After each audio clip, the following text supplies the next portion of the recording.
কেমন আছেন সবাই? আশা করি ভালো আছেন। আমরা এখন যে গাণিতিক সমস্যাটির সমাধান নিয়ে আলোচনা করব, এটি সোনালী ব্যাংক লিমিটেড অভিযোগ 2018 এর নিয়োগ পরীক্ষায় এসেছিল।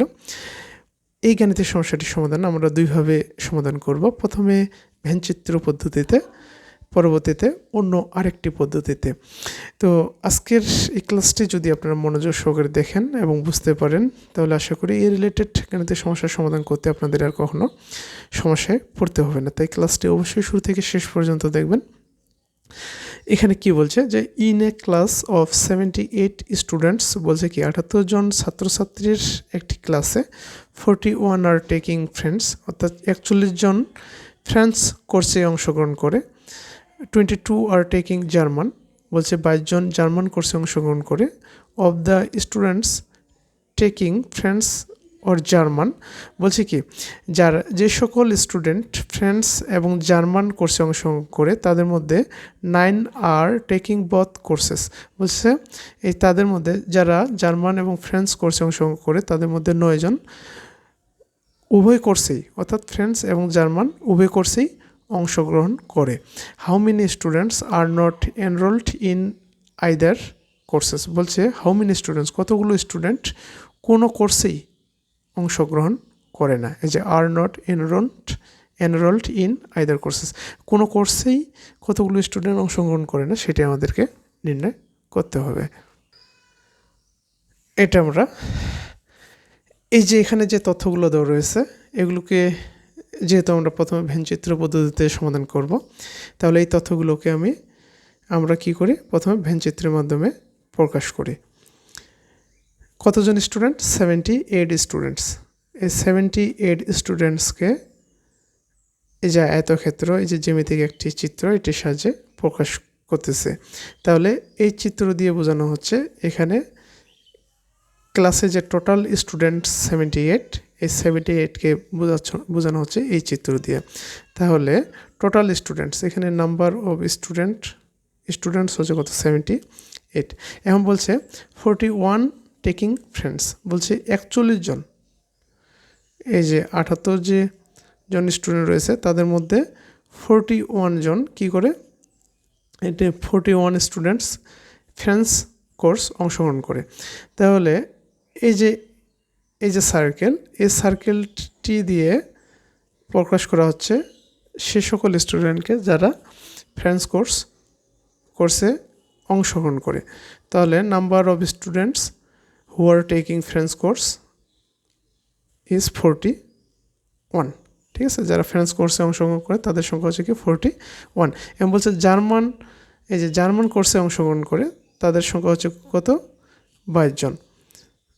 এখানে আরেকটি সার্কেল নেই, এটা দিয়ে বোঝানো হচ্ছে যে সকল স্টুডেন্ট জার্মান কোর্সে অংশগ্রহণ করে, ঠিক আছে? সেটা হচ্ছে কত? 22 জন। তাহলে নাম্বার অফ স্টুডেন্টস যারা জার্মান কোর্সে অংশগ্রহণ তাদের সংখ্যা হচ্ছে 22 জন। এখন এই যে বাইরে যে স্টুডেন্টগুলো রয়েছে এরা হচ্ছে কি, এরা কোনো কোর্সে অংশগ্রহণ করবে না। এই যে সার্কেলের মধ্যে যারা আছে তারা ফ্রান্স কোর্সে অংশগ্রহণ করে, এই সার্কেলের মধ্যে যারা আছে তারা জার্মান কোর্সে অংশগ্রহণ করে, আর বাইরে যারা আছে তারা কোনো কোর্সে অংশগ্রহণ করে না। এখন আমাদের যেটা নির্ণয় করতে হবে, এই যে বাইরে যারা আছে তাদের সংখ্যাটা কত সেটাই আমাদেরকে নির্ণয় করতে বলছে। এখন আমরা সেটাই নির্ণয় করব। তার আগে একটা কথা বলি, এই যে জার্মান এবং ফ্রেন্স কোর্সে যে অংশগ্রহণ করে এই দুটি সার্কেলের মধ্যে একটা কমন অংশ রয়েছে, তাই না? এই কমন অংশ দিয়ে কি প্রকাশ পায়? এই কমন অংশ দিয়ে বোঝানো হয় সেই সকল স্টুডেন্টকে যারা উভয় কোর্সে অংশগ্রহণ করে, ফ্রেন্স এবং জার্মান উভয় কোর্সে অংশগ্রহণ করে। তো উভয় কোর্সে অংশগ্রহণ করে কতজন? এই যে কীভাবে এটা প্রকাশ করব আমরা, ফ্রেন্স ইন্টারসেকশন জার্মান, এটা দিয়ে বোঝানো হয় এই যে স্টুডেন্ট যারা উভয় কোর্সে অংশগ্রহণ করে, আর তাদের সংখ্যাটা আমরা জানি কত? 9 জন। এখানে দেওয়া রয়েছে কত? 9 জন, ঠিক আছে? তাহলে এখন এখানে যেটা নির্ণয় করতে বলছে এটা দিয়ে কি উভয় কোর্সে। আচ্ছা, এখানে একটা কথা বলি, এফ ইউনিয়ন এই যে ফ্রেঞ্চ ইউনিয়ন মানে এফতে হচ্ছে কি ফ্রেঞ্চ, জিতে হচ্ছে জার্মান। এই যে যখন আমরা ইন্টারসেকশন নেই তখন আমরা বুঝি যে উভয় কোর্সে এরা অংশগ্রহণ করে, যে অংশ যেটাকে আমরা এই অংশটা দিয়ে কি করছি প্রকাশ করছি। এখন যদি আমরা ইউনিয়ন নিই যে এফ ইউনিয়ন জি, এটা দিয়ে কি বোঝায়? এটা দিয়ে বোঝানো হয় সে সকল স্টুডেন্টকে যারা ফ্রেঞ্চ কোর্সে অংশগ্রহণ করে অথবা জার্মান কোর্সে অংশগ্রহণ করে অথবা উভয় কোর্সে অংশগ্রহণ করে। আবার বলছি এফ ইউনিয়ন জি, এটা দিয়ে আমরা কি বুঝি? সে সকল স্টুডেন্টকে যারা ফ্রেঞ্চ কোর্সে অংশগ্রহণ করে অথবা জার্মান কোর্সে অংশগ্রহণ করে অথবা উভয় কোর্সে অংশগ্রহণ করে, তাদের সংখ্যা হচ্ছে কি এফ ইউনিয়ন জি। এখন এটাকে যদি আমি পূরক সেট দেই, পূরক সেট, তাহলে কি হবে? তার আগে আমি একটু সংক্ষেপে একটু বোঝানোর চেষ্টা করি। এটাকে যদি আমরা ধরি ইউনিভার্সাল সেট, এটা হচ্ছে কি ইউনিভার্সাল সেট, টোটাল সেটটাকে বলা হয় ইউনিভার্সাল সেট।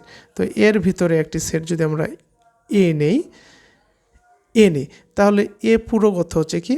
এ পূরক অর্থ হচ্ছে এই যে এ সেট ব্যতীত বাকি যে অংশটা সেটা হচ্ছে এ পূরক। আর এটাকে আমরা কীভাবে প্রকাশ করব? এই যে সার্বিক সেট যেটা অর্থাৎ টোটাল সেটটা যেটা, সেটা সেট থেকে এ বাদ যাবে, এই টোটাল সেট থেকে এ বাদ দিলে যেটা আমরা পাবো সেটা হচ্ছে পূরক সেট।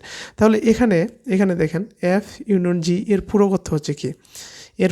এর অর্থ হচ্ছে সে সকল স্টুডেন্ট যারা কোনো কোর্সে অংশগ্রহণ করে না।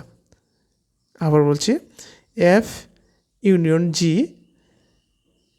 শুধুমাত্র যদি এফ ইউনিয়ন জি এর অর্থ হচ্ছে সেই সকল স্টুডেন্ট যারা ফ্রান্স অথবা জার্মানি অথবা উভয় কোর্সে অংশগ্রহণ করে, তাদের সেট হচ্ছে এফ ইউনিয়ন জি। কিন্তু যখন আমরা এই পূরক চিহ্নটা নেব তখন এর অর্থ দাঁড়াবে সে সকল স্টুডেন্ট যারা ফ্রান্স জার্মানি অথবা উভয় কোনোটাতেই অংশগ্রহণ করে না। এখন এখানে যেটা আমাদের কোশ্চেন সেটা হচ্ছে কি ফ্রান্স জার্মানি উভয়টাতেই অংশগ্রহণ করে না সে সকল স্টুডেন্টের সংখ্যা নির্ণয় করতে বলছে। তাহলে কি এই যে নাম্বার অফ ফ্রান্স ইউনিয়ন জার্মানি পূরক সেট, এটার মানটা কত সেটা আমাদেরকে নির্ণয় করতে হবে। আর এটাকে এই অংশটা দ্বারা প্রকাশ করা হয়, অর্থাৎ এই অংশটাকে আমরা এভাবে প্রকাশ করতে পারি। ঠিক আছে, তো তাহলে আমরা কাজ করব। এই যে ভেনচিত্রের একটি সূত্র রয়েছে, আপনারা সবাই জানেন, সেটা হচ্ছে কি ভেনচিত্রের যে সূত্র সেটা কি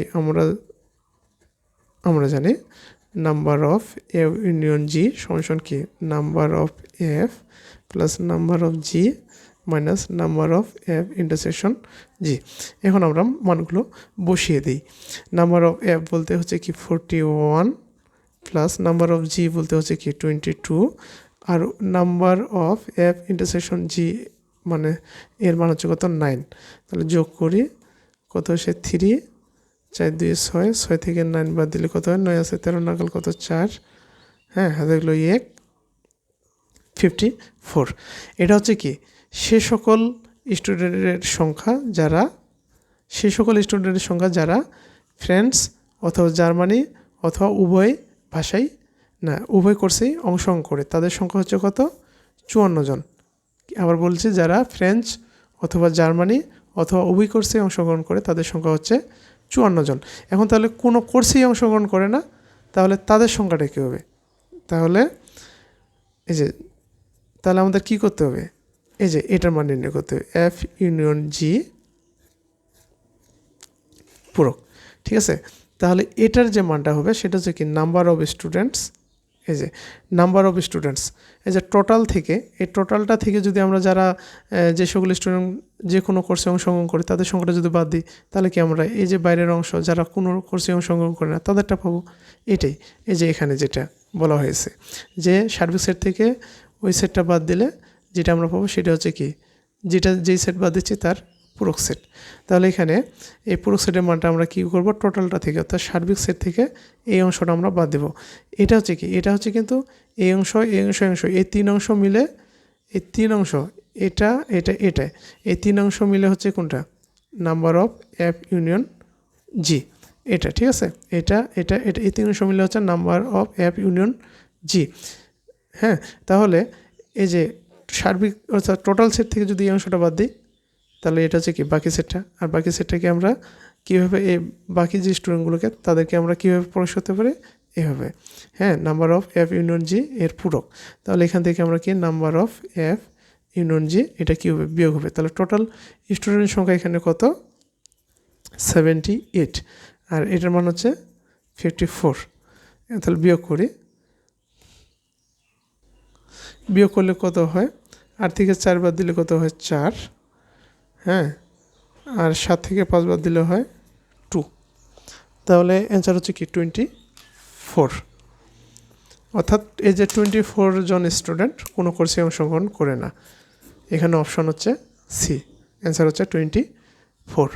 তো আশা করি বুঝতে পেরেছেন সবাই। আজকে নেক্সট যেটা অ্যান্সার সলিউশন যে ওয়ে সেটা করা সম্ভব হচ্ছে না, আসলে ভিডিওটা অনেক লং হয়ে গেছে। তো এটা আমি নেক্সট ভিডিওতে অর্থাৎ নেক্সট ক্লাসে আমি এর অন্য যে পদ্ধতিটি সেটি করে দেখাবো। তো আজকে এই পর্যন্তই, ভালো থাকবেন সবাই। আর আমার এই ভিডিওগুলো যদি আপনাদের ভালো লেগে থাকে তাহলে অবশ্যই ফেসবুক থেকে বিবি ম্যাথ একাডেমি ফেসবুক পেজটি ফলো করে রাখবেন, লাইক কমেন্ট শেয়ার করবেন এবং ইউটিউবে বিবি ম্যাথ একাডেমি ইউটিউব চ্যানেলটি সাবস্ক্রাইব করে দেবেন, পাশে থাকবেন। বিবি ম্যাথ একাডেমি সবসময় আপনাদের ভালো কিছু করার সহযোগিতায় থাকবে। ধন্যবাদ সবাইকে, দেখা হবে নেক্সট ক্লাসে।